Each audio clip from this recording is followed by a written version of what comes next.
So the second thing I want to introduce in this class, in this sequence, is how to look at data. So in particular, what we are going to do in the second lecture of this sequence is look at how randomized control trials, a tool that has developed very rapidly in the last few years in economics, can help us tease out some of these relationships. Our first example will be malaria. Malaria is one of the biggest killers of children worldwide, in particular in Africa.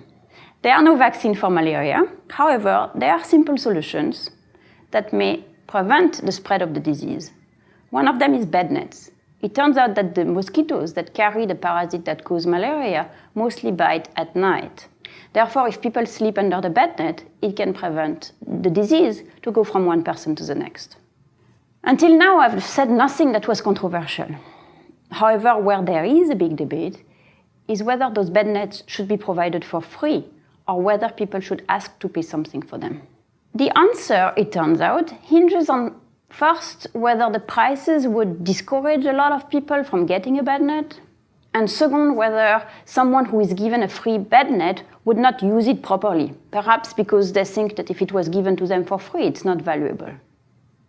In general, answering these questions might turn out to be very tricky in practice, simply because the people who have to pay for a bed net might be very different from the people who get bed nets for free.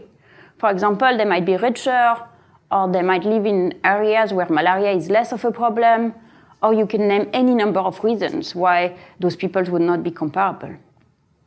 So we will look at one tool that has helped tease out this causality, and that's the idea of randomized control trials. What you can see in the slide behind me is an illustration of one of these RCTs, where some of the dots got a particular kind of treatment, others got another treatment, and finally the white dot served as a control group. These dots were randomly selected so that there is nothing systematically different between them, except for the type of intervention that they were subject to.